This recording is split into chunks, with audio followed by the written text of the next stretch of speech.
Bom dia, boa tarde ou boa noite. Nós estamos aqui de novo no Tarja Preta e eu queria que vocês vissem uma recente manifestação da ministra Tereza Cristina. É inadmissível que o agronegócio brasileiro tenha tido, nessa última semana, um bombardeio pela mídia nacional, querendo colocar desinformação aos brasileiros, falando sobre o alimento inseguro, que não é verdade. Que não é verdade.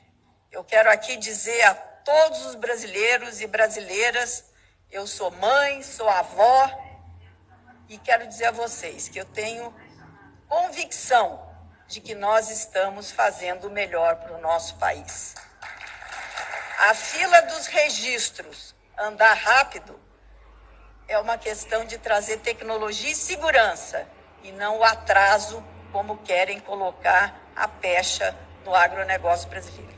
Então, essa fala da ministra e também o que se lê nos jornais atualmente parece indicar que o governo tem sentido o efeito das campanhas contra a sua política de desmatamento, de uso excessivo de agrotóxicos no exterior, né? Então há um fronte que a gente pouco considera, mas que é a ação que vem se desenvolvendo no exterior e que seguramente reforça a nossa luta, né? Além disso, eu queria chamar a atenção para uma pesquisa cujo resultado se anunciou recentemente, feita pelo Instituto Butantan, por encomenda da Fiocruz, e que conclui o que nós já sabíamos, mas é bom que se conclua sempre a partir de experimentos, que não existem níveis seguros de consumo de agrotóxicos. O Butantan fez uma pesquisa com peixe zebra e chegou a essa conclusão, uma vez que se os agrotóxicos não matam, eles causam anomalias e nenhum peixe testado manteve-se saudável, né? Então foram analisados os impactos de 10 diferentes pesticidas sobre uma população de peixes nessa prova, e o glifosato, melation e periproxifen causaram morte em 24 horas de exposição dos animais aos venenos, mesmo em dosagens mínimas testadas de 0,002 miligramas por litro. Os outros pesticidas testados, abamectina, bendiocarb, carbofurano e diazinon, etofprox, os nomes são loucos, né? Causaram morte em maior ou menor percentagem, e os animais que sobreviveram tiveram má formação, indicando problemas neuromotores, né? Bom, então como é que os técnicos do Butantan analisam isso? Como eu já disse, mostram que não há níveis seguros de consumo de agrotóxicos, e também avançam que o problema da agricultura é querer uma solução única, uma bala de prata contra os inimigos dos cultivos. E eles chamam a atenção de que deve haver uma combinação de estratégias, como controle biológico, moléculas sintéticas, pesticidas de origem natural, óleos essenciais, manejo de culturas, monitoramento das culturas para verificar o nível de infestação, enfim, uma série de alternativas à bala de prata, que é esse uso excessivo de venenos que o agronegócio tem adotado e o governo tem vocalizado como algo essencial para o desenvolvimento do agronegócio, ou seja, o aumento da produtividade agrícola. Bem, mas nós estamos hoje aqui com a professora Elaine de Azevedo, que poderá nos comentar essa fala da ministra Tereza Cristina, e também vamos explorar a presença dela no campo de conhecimento dela.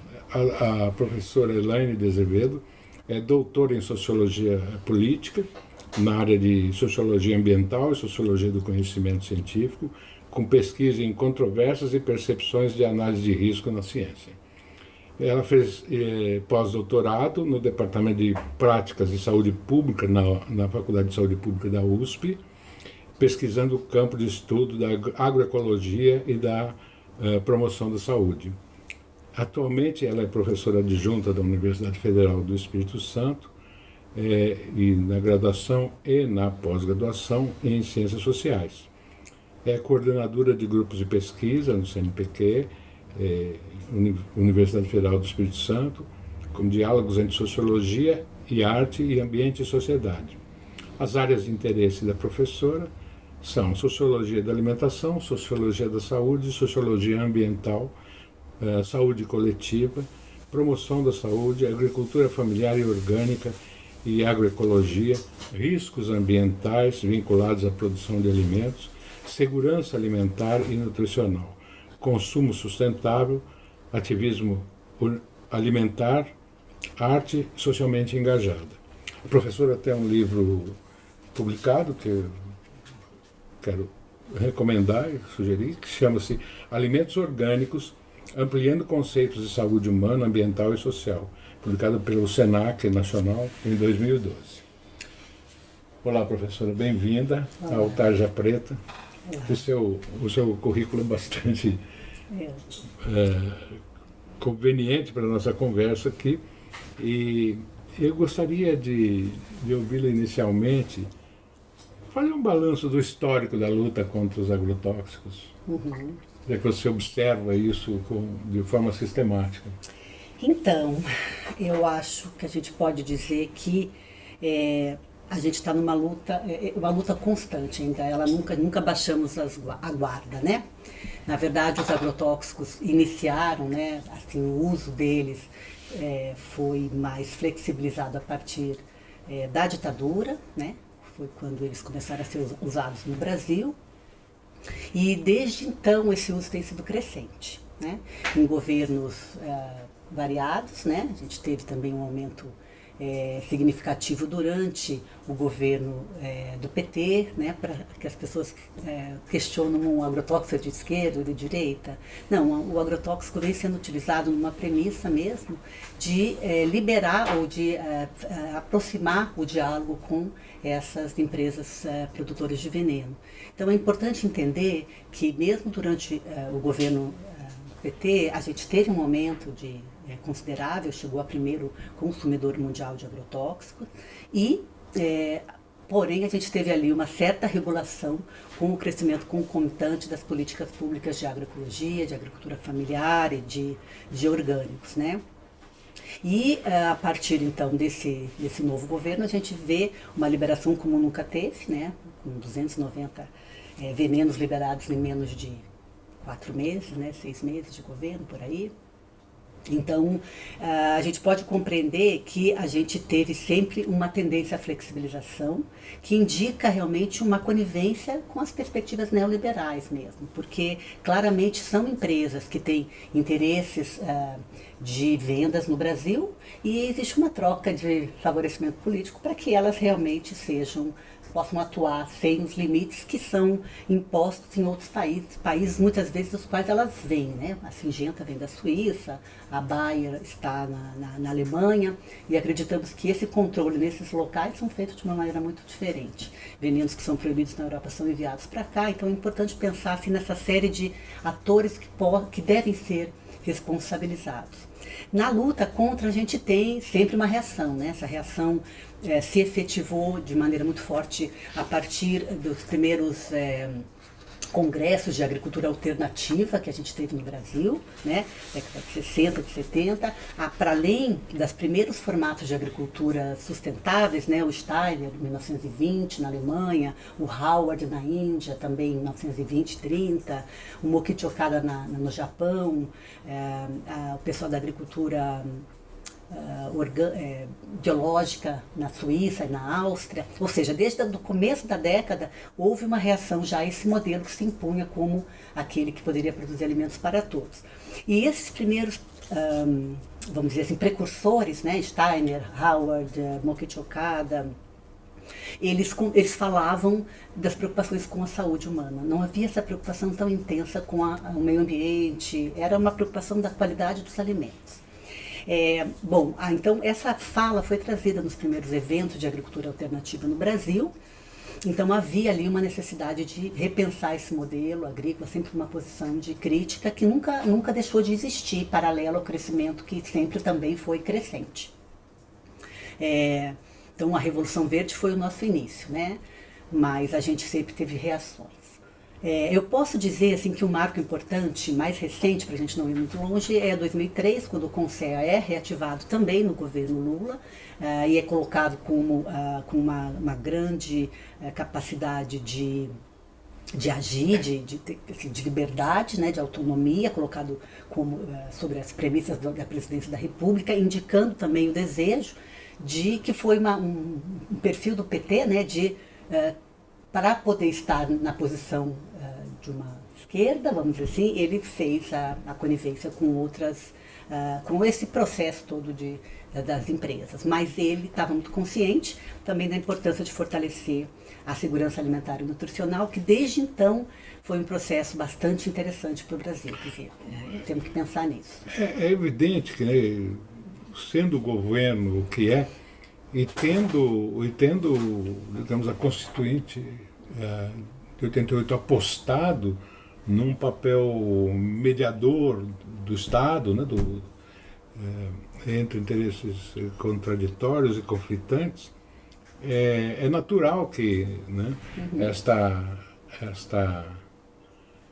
esse abrigo do CONSEA, por exemplo, representa um esforço de ouvir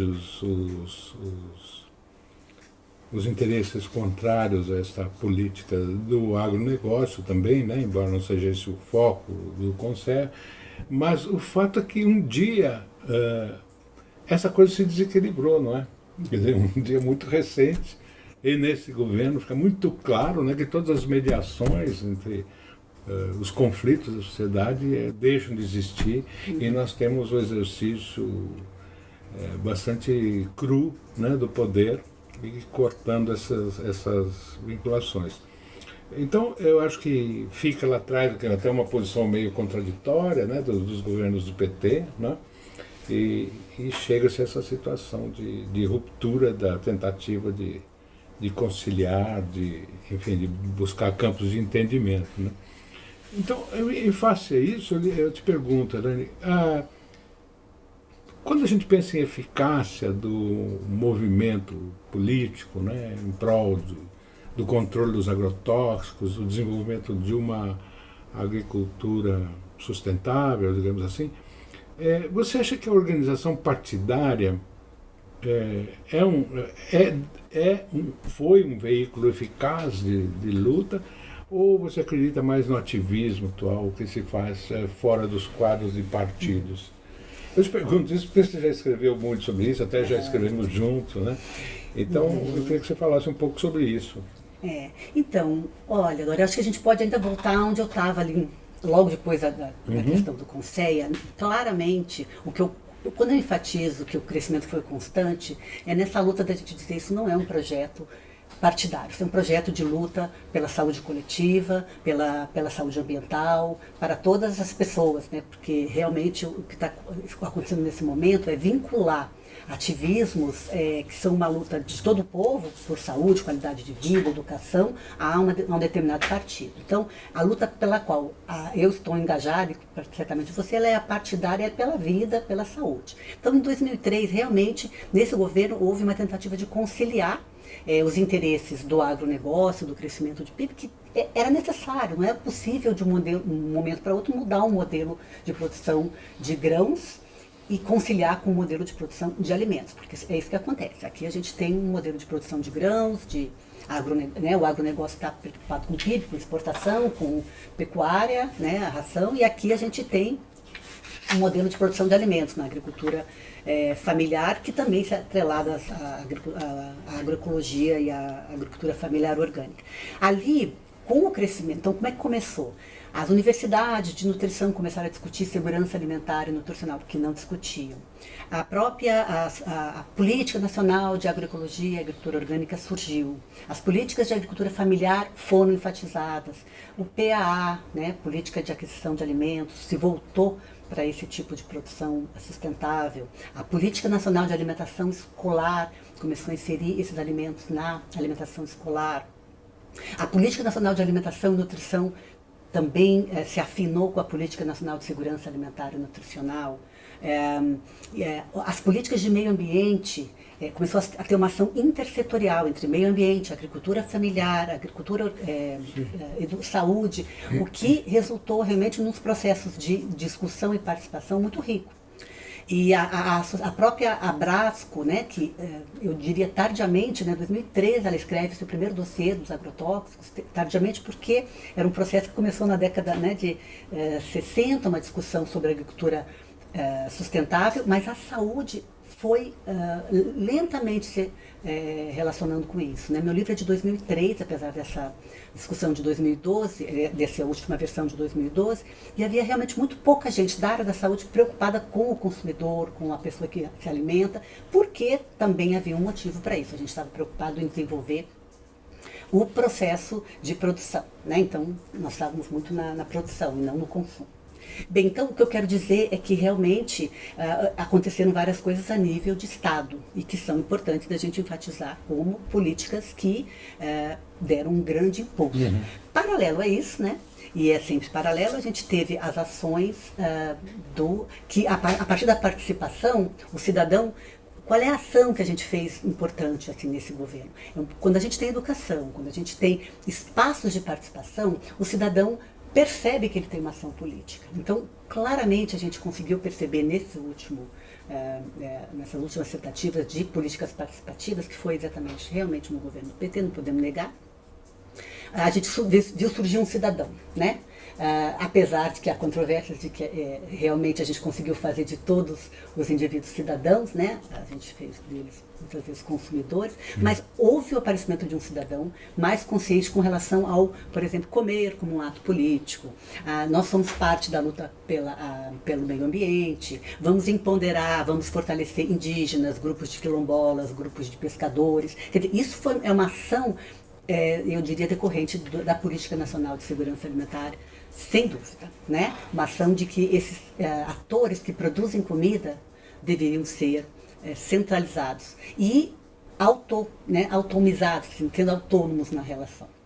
Então, a gente vê que esse ativismo hoje ele existe, fruto de um trabalho que surgiu de várias frentes, né? As universidades também, com um grupo de pessoas dialogando, e eu posso dizer sem dúvida que a Política Nacional de Segurança Alimentar e Nutricional foi o centro disso, porque ela trouxe junto para discutir agricultores, o agronegócio inclusive, os assentados, os produtores de alimentos, como quilombolas e tal, e a sociedade civil. Então você acha que os partidos deixaram o seu um terreno privilegiado de expressão desses anseios populares? Né? Não há dúvida. Agora, então, quando você fala que não são mais os partidos, mais esse ativismo, eu te perguntei sobre a eficácia. O que você acha?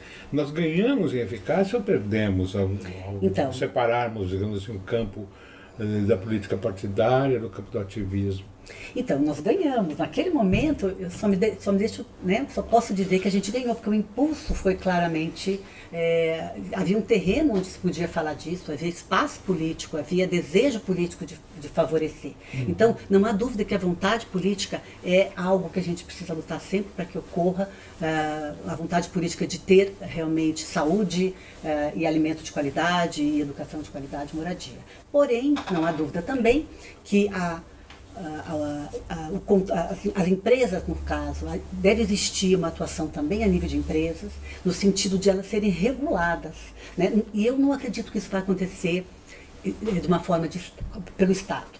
Eu acho que isso tinha que ter uma regulação internacional. Sim, mas quando a ministra aponta, né, que o movimento internacional começa a estigmatizar o agronegócio brasileiro, essa regulação já começa a acontecer, pela dor, né? Não pelo amor. Quem quer exportar tem que prestar atenção no seu mercado consumidor. Né? Exatamente, mas o que eu quero dizer é que a gente também tem que entender que essa pressão não é para, bom, a gente quer produzir alimentos de qualidade para exportação. Não, a gente quer produzir alimentos de qualidade para todas as pessoas e para o meio ambiente.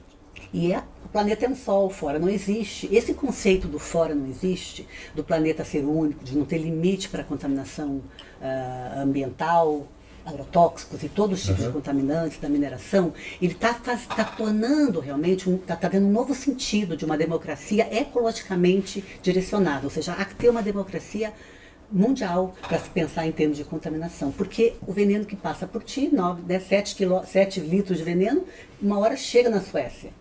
Então, o que foi muito interessante a gente relacionar aqui, quando aquele supermercado, a rede de supermercados na Suécia, boicotou os produtos brasileiros, a minha pergunta para eles foi: vocês boicotaram os produtos da Bayer, os produtos da Suíça e da Alemanha, que estão mandando esses venenos para o Brasil? Né? Uma pergunta que provoca um senso de coletividade única em termos de produção. Então, o que eu digo? O Estado, ele regula. E regula dentro das suas próprias fronteiras, não tem como, né, é uma soberania. Porém, como a gente vê que existe a corrupção, que existe o descontrole e a falta de consciência sobre as relações de saúde e meio ambiente, é preciso que essa regulação dos venenos seja internacional. Ou seja, há de se discutir no nível internacional quais os venenos que são permitidos no planeta Terra. Esse é o meu ponto de vista. Porque nós não vamos ter uma possibilidade de controlar os interesses por lucro dessas empresas. E que estão jogando nos países do hemisfério sul, que têm menos consciência ambiental, menos acesso à educação e mais corrupção, o seu esgoto. Então, é preciso que esteja... Então, eu estou falando naquele tripé. Aqui está o Estado, aqui está a empresa, né, que tem que ser de uma outra forma esse tipo de regulação, e a sociedade civil, que tem que fazer a sua parte, não pode ser culpabilizada, mas aquela que tem acesso ainda à renda, acesso a algum tipo de consciência, deve comprar orgânico, deve fortalecer a agricultura familiar, e esse é o nosso papel de ativismo, vamos dizer assim, banquetaço, né, movimentos que agreguem, que saiam dessa condição de Estado. Então, pensando no Brasil e nessa direção que você aponta na sua fala, quer dizer, quais seriam os movimentos de ativistas dignos de nota e também as situações de produção orgânica, etc., dignas de nota? Quer dizer, o que é o benchmark que nós temos aí, que aponta para um futuro melhor? Então, em termos de o que a gente chama de ativismo alimentar, vamos tentar também, né, a gente fez isso, fez um esforço conceitual, né, esse ativismo são ações... Ela se refere a um artigo que nós escrevemos tentando fazer um balanço desse ativismo, e publicamos no Le Monde Diplomatique. Então, qualquer pessoa pode encontrá-la. A tentativa é de colocar esse ativismo dentro do que a gente chama de políticas de baixo para cima. Outras ações políticas nas quais o cidadão ele está muito mais horizontalizado, não numa perspectiva vertical. Ele tem voz, ele está mais ativo. São políticas de baixo para cima, são chamadas de políticas vida, pelo Giddens, antropopolíticas pelo Morin, né? A política decolonial, que vai ser trazida pelo Boaventura. São vários conceitos de política no processo que a gente já vê do Turreau, a desobediência civil, a desobediência quando a gente vê que a gente não está recebendo o que a gente deseja, perceber que a gente tem um poder de atuação. Então, a agroecologia é um formato de ativismo, né? É uma ciência que discute o agricultor familiar centralmente e, consequentemente, a sua autonomia desse sistema. Então, ele se torna cada vez mais sustentável, né? E usando práticas de agricultura orgânica, ecológica, natural, etc.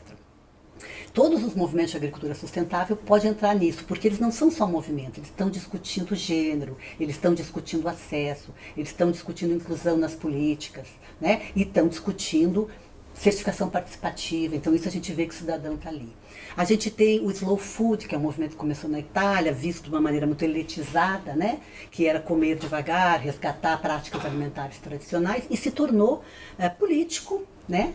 Sempre foi político, mas esse conceito de político é que tem que se alargar, uma vez que ele está começando a defender as práticas tradicionais, os povos que produzem comida, o novo formato de comer e agora também novas formas de produzir sustentavelmente, né? O termo é meio complicado, mas a gente não entende um melhor para falar de uma maneira ampla. A gente teve aqui no Brasil o banquetaço, que foi uma experiência, né, positiva, que foi o que a gente escreveu, de fazer um evento positivado, quer dizer, não tinha como chegar lá e jogar gás de pimenta na gente. A gente tinha uma mesa linda com, né, chefes de cozinha oferecendo comida vinda dos agricultores, envolvendo ativistas, estudantes, intelectuais, o povo em geral, produtores, e que a gente estava, né, primeiramente o primeiro banquetaço, que eu não estava presente, problematizou a ração do seu xará, né, tristemente xará, que realmente retrocedeu, né? E o segundo aconteceu em Goiás, e o terceiro aconteceu aqui em função da extinção do Conceia. Não tivemos tanto êxito no terceiro com relação o Conceia foi efetivamente extinto ou está muito fragilizado para existir diante do que ele foi já, numa coisa que se repete, que é um governo entrar e detonar as políticas que estão funcionando, né, do governo anterior. Isso é muito comum no Brasil, com uma perda irreparável para a qualidade de vida e saúde da população. Mas a gente percebeu a força de um movimento de rua, um movimento positivado, um movimento que tem o afeto de comer junto, né, que é uma atitude íntima, compartilhado com as pessoas que passam na rua. A mídia se envolve, a nutrição se envolve, né, os agrônomos se envolvem, ou seja, a academia se envolve. Quando você tem múltiplos atores, não um ator centralizado no poder, isso a gente pode dizer que é um formato de ativismo, né? E assim, eu acho que existem outros menores que podiam entrar, a alimentação viva, que está fazendo algum trabalho de autonomia, onde tem esse processo de autonomia, as hortas urbanas. A gente poderia falar de vários tipos de trabalho. E, naturalmente, o movimento de segurança alimentar e nutricional é uma grande estratégia de ativismo político. Então, eu tenho a impressão que você tem uma situação social onde os grupos de ativistas pequenos vão se multiplicando, né, com causas próximas, mas não necessariamente unificadas, né? E, por outro lado, esse mesmo movimento se dá na produção, né? Então, pensando assim sociologicamente, você pode imaginar um futuro onde você tem a convivência entre vários regimes de alimentação, né, de produção, né, algo sob domínio claro e incisivo do capital, algo ligado à pequena propriedade, né, produtora de excedentes até virtuais, né, e vão se firmando diferentes modos de vida, né. Mas como horizonte da sociedade, Helene, como é que isso se constrói, né? Como é que isso vai se resolver, né? Isto é, você acha que nós vamos conseguir, apenas através do ativismo e dessas soluções de produção local, tal, fazer uma barreira importante aos agrotóxicos, ou vamos ficar dependendo dos mercados internacionais, se somarem a nós, etc. Porque eu acho que essa coisa do agrotóxico é o seguinte: todo mundo está consciente que isso faz mal, que isso mata a médio e longo prazo. Ou se não mata, aleja, né? Uhum. Então, esta coisa precisa ser estancada, né?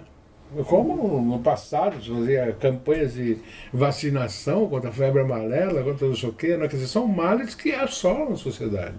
E hoje os agrotóxicos são um desses males, né?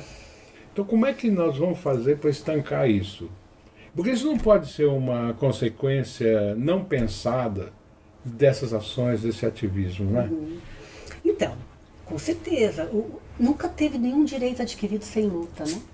Nunca. Nunca. Então, assim, direito das mulheres, direito por saúde, todo sempre foi uma luta, né? Um direito que a gente tem hoje de ter um sistema único de saúde que também está ameaçado, foi um resultado de um grupo de ativistas pela saúde que se reuniram na 8ª Conferência Nacional de Saúde. E o que nós estamos fazendo é isso, né? A gente tem o outro que eu esqueci de falar, mas cito agora, a comunidade que sustenta a agricultura. Quando tu compra o teu agricultor um ano antes e vai pagando, recebendo as cestas, garantido que ele permaneça na terra, é um tipo de ativismo que acaba fortalecendo a agricultura. Mas a gente não está fazendo só isso. A gente está tomando as ruas com o banquetaço, a gente, assim, ao meu ver ainda, é um movimento fragilizado, né? Porque assim, a educação já está na rua e quem come, que somos todos nós, direita, esquerda, centro, não estamos na rua pela qualidade dos alimentos. Porque a gente está vivendo um momento de muita confusão, né? As pessoas acham que se forem à rua estão defendendo uma perspectiva partidária. Então a gente já deveria estar nas ruas defendendo o autismo dos nossos filhos, o Parkinson do nosso futuro, os diversos tipos de câncer, infertilidade e problemas neurológicos que os agrotóxicos vão causar a todos, direita ou esquerda, independente das suas preferências políticas. Então, eu não vejo que isso não é um ativismo, é uma luta como teve sempre, em alguns formatos, de estar na rua, de estar pedindo, porque é um direito que tem que ser, não é oferecido, é um direito que tem que ser exigido. Porque é um direito, e todo direito exige, demanda, luta. Se não é feito de um formato entendido como ativismo, a hora que eu estou dando aula numa universidade que pensa o que é alimento saudável numa perspectiva energético-quantitativa, sem gordura e tal, e eu falo do orgânico familiar, isso é um ativismo. Então, na verdade, quando eu falei nas 3 tripés, eu não estou falando desse ativismo em detrimento de uma perspectiva mundial de controle dos agrotóxicos, nem em detrimento de uma exigência da vontade política, que implica em voto, né? Implica em questionar governos que não estão em sintonia com as premissas mundiais de promover saúde e de conservar o meio ambiente. E está acontecendo isso, uma vez que a gente assumiu um governo que desqualificou todas essas ideais mais nobres, que é o ideal de ter uma vida saudável, a gente vai ter uma pressão internacional, porque da nossa vida, né, aqui, a nossa Amazônia, a nossa qualidade dos rios, interfere na deles. Se não seja por um altruísmo, é por interesse de que também eles vão sofrer. Eu vejo com otimismo essa luta, quando, por exemplo, as grandes redes, né, de supermercados já dão sinais de que a hora da vez é incluir nas marcas próprias alimentos orgânicos, né? Inclusive industrializados, como chocolates, etc. Né? Quer dizer, existe hoje uma preocupação, Pão de Açúcar, do Carrefour, né, de melhorar, reforçar as marcas próprias em direção a essa tendência que a sociedade aponta, né? Agora, eu acho que no limite nós temos que ter argumentos, nós temos que ter exemplos, né, de produção que contestem o seguinte, quer dizer, a tese malthusiana, né, do agronegócio. Olha, se nós usarmos agrotóxicos, vai faltar comida para a população do mundo, né? Quer dizer, o agrotóxico, na medida que maximiza a produção, seria a garantia de alimentação da população. E seguramente se contra-argumentos dizem, não, mas há muito desperdício e tal, 30% do que se produz não se desperdiça no processo de chegar da terra à mesa. Tudo isso são argumentos, né, que dentro de um debate político datado, mas o fato é o seguinte: a produtividade é algo que tem que crescer, claro, é da lógica do sistema capitalista ampliar a produtividade do trabalho, né? Então a minha questão é essa: como é que se amplia essa produtividade considerando a necessidade de uma comida saudável, sem agrotóxicos, etc. A imagem que às vezes fica de quem produz, né, uma agricultura saudável, tal, que ainda usa enxada, usa, né, como se tecnologia e saudabilidade alimentar fossem incompatíveis. Queria que você comentasse isso. Então, tem assim, um certo desconhecimento dessa área. Primeira coisa, o que nos preocupa em relação ao uso dos venenos, dos agrotóxicos, é o seu uso na monocultura de grandes áreas que produzem basicamente algodão, soja, café, né? Milho, e que poderiam até ser alimentos, mas não são o foco da alimentação, com exceção do milho, brasileira. Por exemplo, quem produz alimento é a agricultura familiar em policultivo. Então, deixa eu explicar uma coisa. Se a gente, não sou só eu que falo, mas na verdade não sou eu mesmo, não pesquiso isso eu mesma, então eu mobilizo alguns autores, tem um autor da Universidade de Washington, tem um outro estudo e a FAO fala isso. A produtividade vegetal do policultivo orgânico, ela pode ser somente 10 a 15% a mais ou a menos que a produtividade vegetal do policultivo convencional. Ou seja, se a gente quisesse produzir orgânico hoje, a gente teria em algumas espécies mandioca, 10, 15% a mais, porque ela é local. Em algumas espécies exógenas, vamos dizer, grão de bico, a menos, porque ela é exógena. A produtividade vegetal em policultivo, não em monocultivo, ela é compatível, sendo orgânica ou não. Que então, é o que importa para a alimentação, né? Então, o que é preciso entender? Nós conseguimos nos tornar orgânicos de hoje para amanhã e ter uma produtividade adequada. Isso não vai acontecer, não é isso que nós desejamos. A gente deseja um processo gradativo, porque a gente entende o que significa o PIB de um país. Nós não somos totalmente irracionais de falar, né? Mas esse PIB não alimenta a população e não modifica realmente a vida de um grupo de pessoas que precisa comer. Então, o que a gente diz? Se a gente tivesse mais agroecologia, mais agricultura familiar orgânica, a gente teria capacidade de produzir mais alimentos, que a gente já tem suficiente, porque a gente não tem a distribuição desses alimentos. Já existe alimentos para todos, já existe alimentos sendo guardados. O que não tem é distribuição, acesso à renda para comer. Né? Se essas pessoas pudessem estar na terra com tecnologia que existe, um desconhecimento do que é um sistema de manejo orgânico, ele é altamente sofisticado, ele usa tecnologias, não precisa voltar para a terra com uma enxada, você utiliza o maquinário, mas você utiliza muito, você, por exemplo, tem muito esse conceito que tu falou agora há pouco, pragas, esse é um conceito que não existe na agricultura orgânica. Praga é um indicador do desequilíbrio. Quando ele indica alguma coisa, a gente reequilibra com outras culturas, reequilibra com um solo equilibrado e faz um agroecossistema que, na verdade, qualquer agricultor orgânico pode te falar. Começa-se uma terra convencional, a transição é muito mais dolorida, mais lenta, mas quando você vai formando aquela terra, colocando adubo, limpando as águas, trazendo floresta, trazendo policultivo, vai se formando um agroecossistema que é muito mais fácil de manejar. Por exemplo, uma agrofloresta, tu tira a comida dali, né, com uma intervenção mínima de abrir espaços do sol, etc. Eu quero te dizer que o trabalho diminui. Só deixa eu finalizar. Agora, a produção animal, nós temos um desafio. Nós nunca vamos conseguir produzir a quantidade de proteína animal com a pecuária orgânica.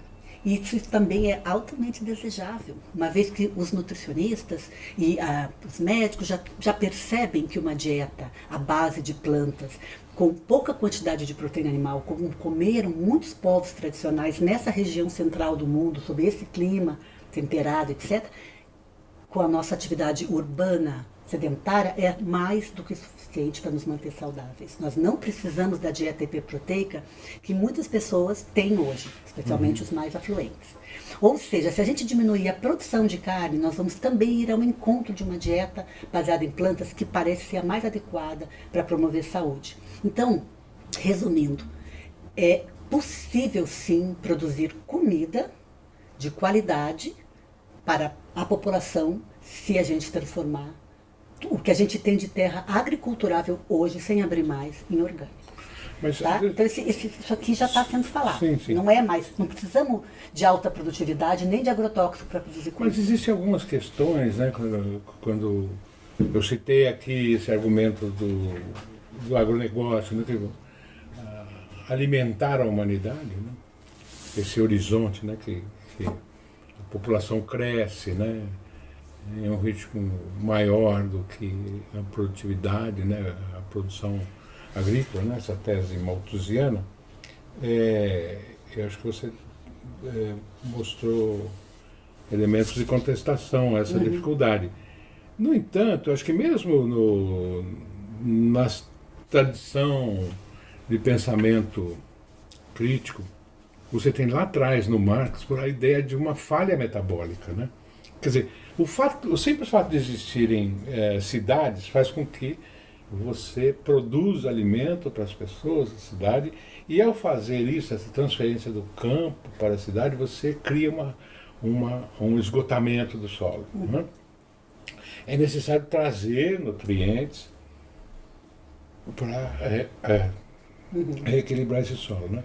Claro, o Marx estava muito animado com as descobertas dos fertilizantes agrícolas, especialmente do NPK, não é?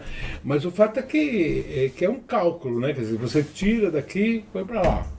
Tá bom, você pode regenerar aqui, mas esta coisa é sempre uma conta negativa para a Terra, né? Porque alguma coisa se consome, portanto alguma coisa se retira para sempre, não é?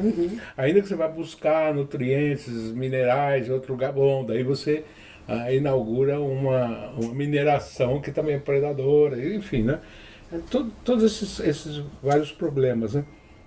Então, eu acho que, na verdade, falta um pouco de pensamento global sobre isso, né? Exatamente para fazer frente a esse argumento oportunista, né, do agronegócio, né? De que faltará alimento. Não faltará, não é? Então, de novo, Dória, quando tu fala em monocultura, tu está pensando nesse esgotamento da terra, que você vai precisar, você está retirando da terra sem dar novamente, e só pode dar através dos fertilizantes químicos sintéticos. Quando tu fala em agroecologia, ou agricultura orgânica, ou ecológico, natural, tu fala numa reciclagem, numa reutilização. Por exemplo, existem culturas na Índia que até hoje fazem rotação de cultura. Planta arroz, o arroz retira o nitrogênio do solo, planta uma leguminosa que dá... Então, existem várias propostas de manejo que permitem que a gente faça um uso mais inteligente da terra. Agora, não há dúvida, quando eu discuto o que é um ato, comer é um ato político, primeira coisa a gente discute vontade política, voto, as políticas públicas de promoção da agricultura familiar, da agroecologia, da terra, da garantia de sementes, tudo isso entra. Mas eu falo também nessas políticas vida, e um dos aspectos eu digo realmente que, assim, é preciso pensar em voltar para o meio rural. Entende? Isso é um aspecto que a humanidade precisa pensar. Não entendo. Você não entende, né? Mas existe um aspecto que existe um retorno gradual de neo-ruralistas, especialmente na agricultura orgânica. Uma desorganização, você disse? Eu quero dizer o seguinte, ainda a gente tem muito mais para cá do que para lá. As pessoas estão muito mais indo para a cidade. Mas você já vê em países, né, como na França, um fortalecimento do meio rural, uma valorização do modo camponês de viver, que está trazendo jovens, está trazendo um certo glamour à produção de alimentos, que está trazendo um certo glamour a viver novamente no campo. Eu não estou dizendo que isso é a solução, mas o que eu vejo na perspectiva do Marx é que o que não é possível é ter tão pouca gente plantando para muita gente comer. Isso é uma falha que a gente vai precisar ver, né? Porque realmente a agricultura orgânica implica em mão de obra, em emprego no campo. Então a gente precisa entender se realmente as pessoas estão dispostas a voltar para o campo ou a continuar lá. O que a gente vê? Também sendo um pouco poliana, mas nos projetos, né, da Greco, que eu conheci lá em Santa Rosa de Lima, no sul do Brasil, a gente vê no Espírito Santo, a gente está vendo que, à medida em que um projeto de agroecologia, de agricultura familiar orgânica se firma, e começa a receber o resultado, quer dizer, vender, a ter melhores condições de vida, a fazer agroturismo, a fazer uma diversificação das atividades dos agricultores, os jovens começam a ficar. Porque eles se sentem valorizados, o turismo chega, a notícia chega, o contato com a cidade acontece porque eles vão vender. Então, eles começam a se sentir valorizados, ao contrário do que acontecia antes, quando morar no meio rural significa só pobreza e sair também. Eu acho que, né, vale a pena lembrar aqui um estudo que, embora seja um pouco antigo, né, o professor José Eli da Veiga fez analisando o último censo, né, mostrando exatamente isso, que você tem um movimento de população hoje completamente distinto. Né, quer dizer, não é um êxodo rural como foi no passado. O que você tem é um crescimento das pequenas e médias cidades do interior. Né? Quer dizer, há uma retenção de população rural no meio que é mais rural do que urbano, digamos assim, né? E até uma diminuição, né, da migração para cidades como São Paulo, né, Grande São Paulo, né? Quer dizer, há um movimento distinto, né? Não é o sair do campo e chegar na capital, há ficar pelo meio do caminho. E por que, ele se pergunta, né? Evidentemente porque há uma série de serviços sociais que são prestados aí nessas cidades e que não eram antes, né? Serviços de saúde, né? Postos de saúde, escolas, etc. Né? Então, a oferta vamos dizer, de serviços públicos de forma descentralizada descentraliza a população também, né? E, portanto, cria um outro modelo de alimentação, né? Cria a possibilidade de um outro modelo de alimentação.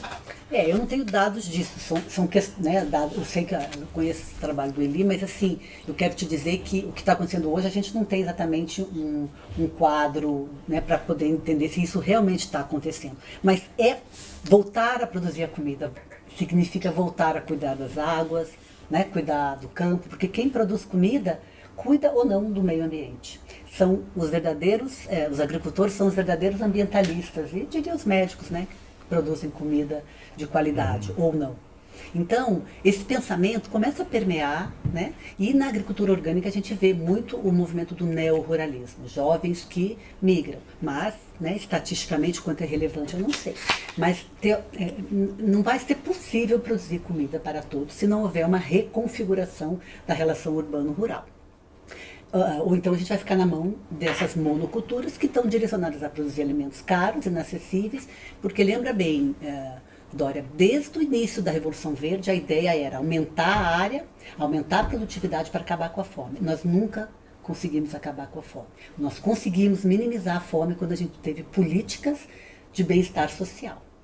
Então, não é a alta produtividade, seja com transgênicos, seja com mais sementes, que vai acabar com a fome. É uma reestruturação na sociedade por meio de acesso à moradia, trabalho, educação, né? E acredito que num país agrícola como o Brasil, já não sei, não posso dizer em países europeus, com a área que a gente ainda tem disponível, é possível produzir em policultivo comida para todos. Mas você não acha que o fato de ter uma fronteira agrícola, como nós temos na Amazônia, ela cria uma facilidade para o agronegócio, uma dificuldade por esse policultivo? Quer dizer, enquanto não se chegar ao limite dessa fronteira, você tem uma forma de acumulação de capital que é primitiva, né? Baseada na expropriação dos índios, baseada na derrubada das matas, né? Como foi na época colonial, na época do imperialismo, né? Quer dizer, a expansão do mundo capitalista sobre a África, sobre a Ásia, sobre a América, né? Então, nós, né, somos os poucos países que ainda têm uma reserva de terras intocadas e que são uma fronteira agrícola que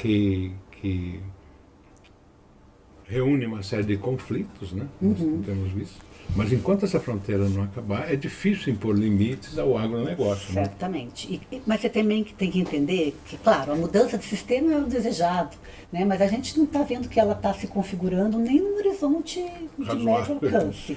Então, o que a gente faz? Há pequenas reações. Quando tu faz uma relação por exemplo, a cultura da dádiva, os movimentos de decrescimento, downshifting, que, né, prevê que a gente não tem dinheiro, eu pinto a tua casa, tu faz meu pão, blá, blá. Claro que são microações, Dória, mas são reações possíveis de fazer, né? Se a gente não consegue fazer a revolução, ela tem que ser feita a partir de micro-revoluções, seja com o garfo, seja com as relações afetivas. O que não pode é a gente esperar pela revolução de um sistema que está indo muito bem ainda. E que não percebeu essa necessidade da maneira que algumas pessoas já sentem. Então, essa noção de ativismo é um pouco isso. A gente não vai ficar parado. A gente vai fazer as nossas ações, que pelo menos nos propiciam o sentimento de estar vivo com coerência com as nossas premissas de vida.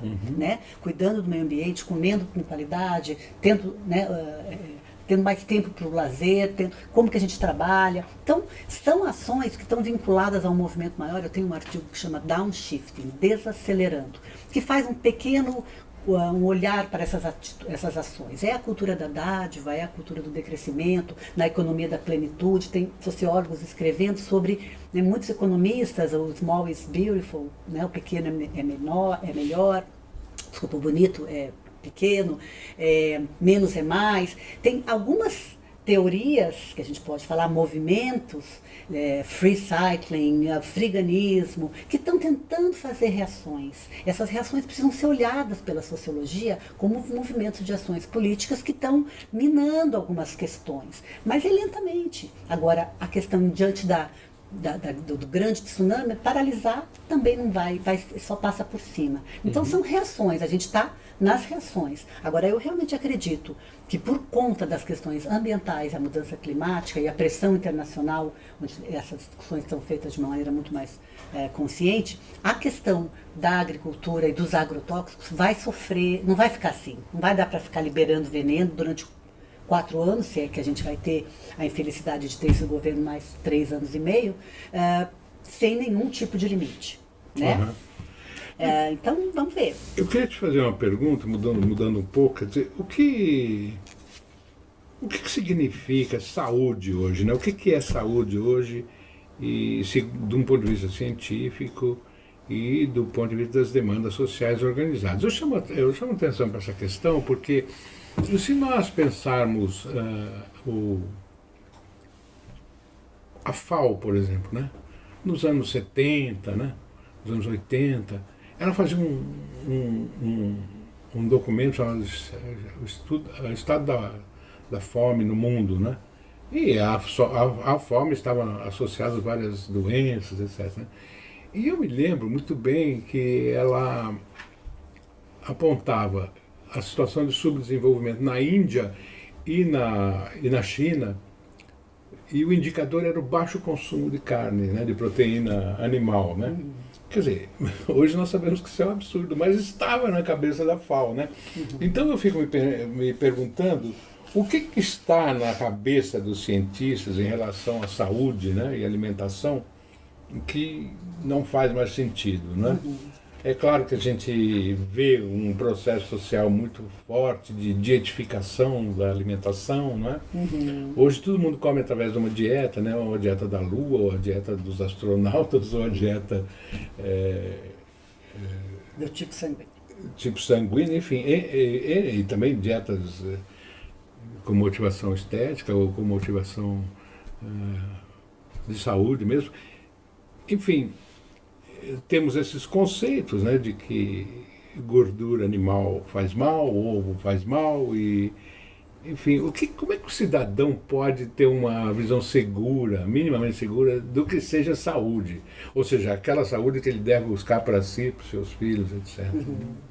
E, do ponto de vista científico, o que é isso, né? Nem indo para tradição, né? O que é modernidade? Vamos falar da nutrição, agronomia, medicina, porque o conceito de saúde, ou qualidade do alimento, como você está perguntando junto, ele entrelaça 3 áreas, pelo menos: saúde, alimentação e produção de alimentos. Então, quando a gente pensa na modernidade, né, quando surgiram os nutrientes, que se conheceram esses nutrientes, então eles foram utilizados de uma forma, certa animação, assim, né?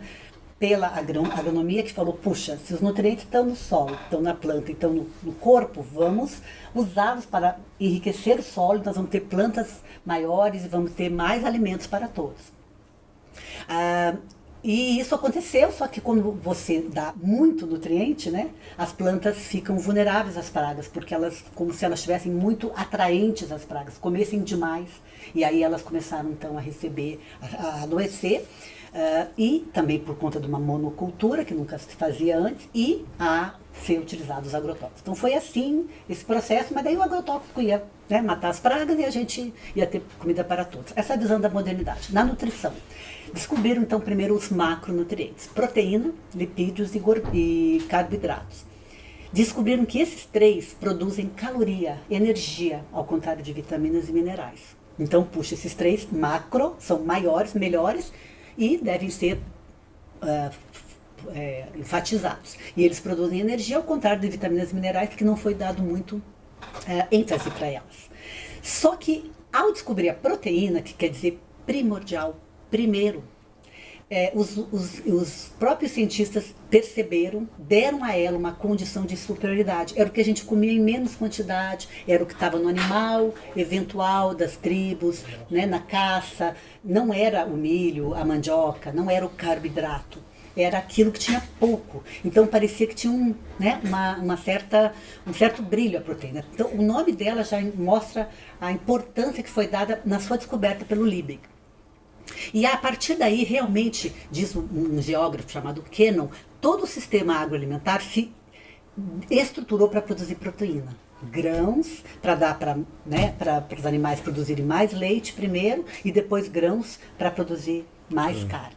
Né? Então, essa relação mudou o conceito de dieta que vinha lá, a dieta com relação a o que era uma dieta, o que era uma vida saudável. Era aquela vida que se estruturava a partir de práticas, lá na tradição, né? Práticas diferentes, respiração, dormir bem, comer de acordo com as estações, falava o médico chinês, comer de acordo com os temperamentos, falava o médico indiano, comer de acordo com a cultura, né? Porque eles não podiam também nem sair dali, não tinha mobilidade. A partir do momento que você tem essa mobilidade, esse novo conceito calórico quantitativo, comer bem estava implícito em comer 500 gramas de carboidrato, 100 e pouco de proteína e 200, 300 de gordura. Se estiver errado, já me esqueci de outros valores, né? Mas basicamente pesando, você tem esse peso, a altura, a gente faz um cálculo. Essa abordagem calórico-quantitativa padronizada, que retirou os componentes culturais e os componentes ambientais da produção de alimentos, é o que foi válido por ali.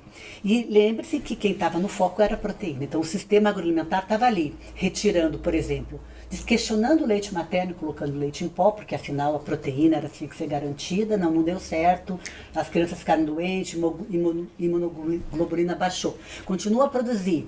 Então, agora a gordura. A gente, né, tem um monte de óleo, tem um monte de margarina e descobrimos que aqueles agricultores que estavam no meio rural, ao passar para o meio urbano, eles mudaram todo o estilo de vida. O cigarrinho de rolo, minister. A cachaçinha eventual, com muita cachaça. A saudade, a atividade agrícola passou a ser uma atividade sedentária, mas trouxe o ovo, a banha e a manteiga. E aí começou a ter doenças do coração. Eu digo que é como tomar um martini, tomar um porre de martini e falar que foi a azeitona que fez mal. Ou seja, eles mudaram todo um estilo de vida rural e quem fez mal foi a gordura, porque eles continuaram comendo isso. Aí veio uma demonização da gordura, então já tiramos um. E 2 alimentos prontos para substituí-la, proveniente de um sistema atento a todas essas mudanças. Soja e margarina. Então a gente demonizou primeiro a gordura, continuou em evidência a proteína e o carboidrato. Começou a ter um olhar para vitaminas e minerais, mas né, ele veio depois quando a gente descobriu que a gente tinha fome oculta, ou seja, a gente estava com carência de minerais. Porque o solo estava pobre também, não tinha mais uma grande quantidade de micronutrientes, somente NPK, as plantas estavam pobres, a gente comia essas plantas e tem carências minerais. Voltamos para os minerais. Então, nesse processo já estamos chegando perto daqui. Uma dieta legal seria carboidrato, proteína, que sempre foi, né? Aí nós também entramos na questão de potência do corpo, o saudável ao corpo magro, a laitinização da existência. Então, proteína não tem tanta caloria, come-se proteína e um pouco de carboidrato e muitas vitaminas e minerais e demoniza-se a gordura. Essa é a dieta que a nutricionista, que o profissional da nutrição enfatiza até hoje, fibra e tal, né? E vai indo. Agora a gente começa a perceber que a gente continua engordando, temos doenças crônico-degenerativas, quem que é o vilão é o carboidrato, né? Então a gente começa a demonizar o glúten. É sempre assim, uma visão é sempre parcial, né? Quando na verdade, no meu livro de nutrição, tinha assim, uma piadinha, né? Quais são os 3 melhores nutrientes? Falaram para um cientista, ele dizia o café da manhã, o almoço e o jantar. Né? Ou seja, a gente tem que comer de tudo, um pouco de tudo, etc, etc. Mas essa noção agora, quem é o vilão da vez agora é o leite. Já temos aí também a indústria dos leites cereais, já temos um processo também atento de substituição do glúten por vários tipos de alimentos, inclusive a mandioca, que é muito positivo, mas temos também vários tipos de substitutos para esse pobre trigo que sofreu processos né, muito agressivos na sua manipulação, e se tornou um trigo cheio de glúten que as pessoas comem em grande quantidade, o dia todo. Então a grande quantidade, a qualidade do trigo fez com que ele se tornasse alergênico, né? Inclusive o processo de refinamento, que é ruim mesmo. Então a gente vai mudando os alimentos, mudando como eles são produzidos, o leite longa, né, longa morte, naquela embalagem que fica um ano lá, com drogas veterinárias, produzido por vacas estressadas, colocando substâncias para conservar, e aí ele fica um leite alergênico. Ou seja, a gente culpabiliza as vítimas, né? A gordura, o leite, a carne, estou dando alguns exemplos, o leite materno, a carne agora, quando na verdade, né, o que é um alimento saudável? Né? O que seria um alimento saudável? Ele tem uma dieta saudável. Se você me dá 3 minutos para responder, eu já usei bem mais que isso. Seria aquela ajustada culturalmente. Aquela que tem os componentes culturais. Então, assim, se você pensar que os esquimós deveriam comer gordura animal, peixe de águas profundas, para poder sobreviver naquela região, essa é uma dieta saudável. Talvez eles viveriam menos tempo, mas eles viveriam ajustados àquela realidade. Né? Eles estão lá, hoje comendo alface americana, tem um outro modo de vida. Não vivem só no frio, tem aquecimento. Mas nessa região, como eu falei já, né, do mundo onde a gente vive, sob sedentarismo, sob as perspectivas de tropical, semitropical, né, a gente deveria comer o que a gente, frutas da região, né, os óleos da região e agora, qual óleo? Frutas frescas, in naturas, pouco processadas, um pouco de carne para quem come carne, quem é vegetariano. É possível ser vegetariano, é importante e relevante pensar na diminuição da carne e, eventualmente, outros produtos de origem animal que algumas pessoas ainda sentem necessidade. Ou seja, só para finalizar, mas nós temos componentes, o que é uma dieta saudável? Temos componentes sociais, quem produz o alimento, ambientais, que mal ele causa para o meio ambiente e além da saúde. Ou seja, nós temos dimensões hoje que não tinham antes.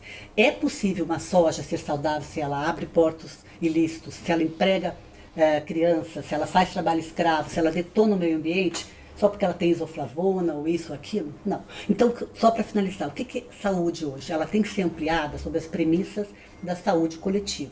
É por isso que meu livro fala alimentos orgânicos, ampliando o conceito de saúde humana, ambiental e social. A saúde coletiva diz, para ser saudável, tem que ser saudável para mim, para o meio ambiente, para a criança, para o agricultor. É um grande desafio porque nós temos muito mais elementos de saúde, mas não é possível ignorar que nenhum alimento que detona o meio ambiente pode ser saudável. Por quê? Porque não é possível ser saudável num ambiente insalubre. Não é possível ser saudável quando grande parte da população não tem o que comer, moradia, emprego, e vai estressar você, que vai ter desemprego, ou que vai sofrer no meio rural. Ou seja, a piada é boa quando todo mundo ri. É um grande desafio hoje ter um alimento culturalmente ajustado, na medida do possível, com eventuais alimentos de fora, porque a gente não vai comer só local, e que tenham dimensões sociais e ambientais. Isso que é um alimento saudável. Eu dessa sua explanação, eu gosto especialmente da afirmação que você fez, que a dieta é culturalmente ajustada, né? Quer dizer, se você pegar todos os povos ditos primitivos, né? Claro que o que eles comem é adequado, né? Aquele tipo físico e tudo mais, né? Quem tinha que morrer já morreu pela seleção natural. Quer dizer, então você chega a uma sociedade onde a forma de se alimentar e a forma de vida se compatibilizam, né? Mas eu tenho a impressão que o descontrole, e portanto a perda da saúde, objetivamente, se dá exatamente pela urbanização, né? E o século XIX pôs como guru, né, como grande intérprete dessa questão, o nutricionismo, né? Quer dizer, as chamadas ciências da nutrição acabam ocupando um lugar importante na orientação do que as pessoas comem, independente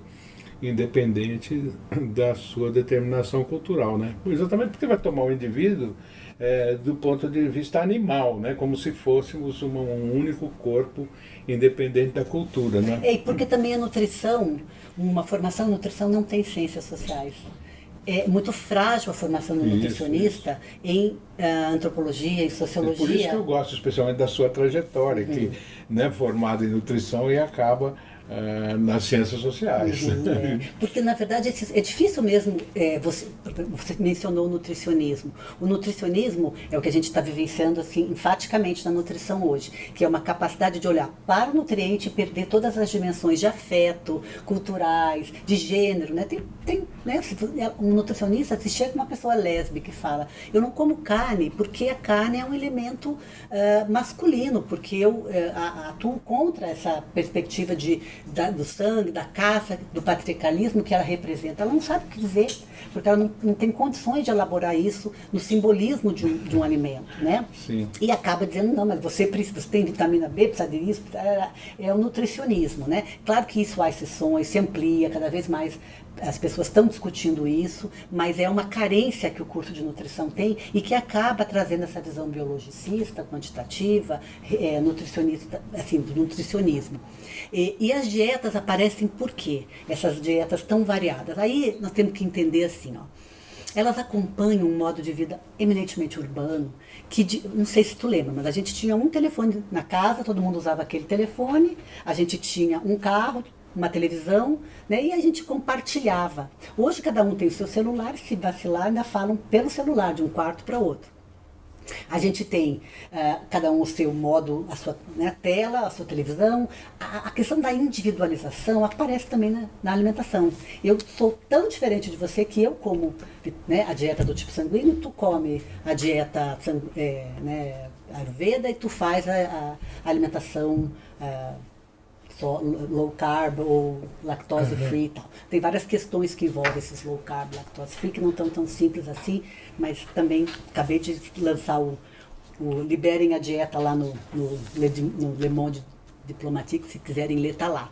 Eu quero dizer assim, ó, faz parte de um processo de individualização e um processo de medicalização da nutrição. O nutricionista hoje, ele oferece cápsulas, ele se aproxima da visão biologicista do médico. Então ele oferece cápsulas, oferece chá, fitoterapia e trabalha cada vez menos com a comida. Há um movimento de resistência, mas acontece isso muito forte. Então, esse processo de ver a comida como medicamento é um processo que também está embutido nesse novo movimento da nutrição e, claramente, do adoecimento, já que o solo está pobre, as comidas estão de baixa qualidade, a nutricionista tem que tratar mais doença. Para fechar, eu costumo dizer assim, ó, os cursos da área da saúde são cursos da área da doença. A gente fica lá 6 anos, 4 anos discutindo patogênese e como trabalhar com dieta, drogas, etc. Quem trabalha saúde é quem faz uma agricultura sustentável, quem trabalha mobilidade urbana, quem trabalha educação, felicidade, fazer o que se gosta, estar com quem se gosta, quem trabalha uma arquitetura inclusiva, quem trabalha inclusão, afetividade, isso é saúde. Então, nosso conceito de saúde está totalmente vinculado à patogênese, e isso é um conceito de doença. Então, é preciso repensar essa visão. Os nutricionistas que recomendam peixe com ômega o quê? Ômega 3 ou ômega 6, Isso, não sei, não vamos falar porque... E aí vou sugerir salmão, que tem ômega 3. Bom, o salmão é um dos peixes mais envenenados que nós temos, né? Então eu acho que é uma alienação dos nutricionistas, das nutricionistas, muito grande em relação às condições de produção dos alimentos, né? Inclusive daqueles que se atribui uma qualidade boa para a saúde, né? Então eu queria, nós temos que encerrar aqui, né? Deixar essa observação, né, da professora. É preciso abrir a porteira. Porque o nutricionista atua da porteira para fora, o agrônomo da porteira para dentro. Se a gente abrisse a porteira, a gente vai ter um conhecimento de como é que é produzida a comida. E para isso a nutrição também precisa se abrir, para além das ciências sociais, para as ciências agrárias, né? Então, só para lembrar, eu fiz um mestrado em agroecossistemas. A minha tentativa foi essa, da saúde para o meio rural e depois para pensar sociologicamente. Eu acho que é um caminho que precisa ser revisto na formação de quem trabalha com comida, né? Então fica aqui essa recomendação da professora Elaine de Azevedo. Eu agradeço a sua estada aqui, ter atendido ao nosso convite. Obrigada, foi um prazer. E seguramente Tarja Preta continua aberta para você quando quiser trazer uma contribuição distinta. Então, muito obrigado. Obrigada. E até a próxima semana.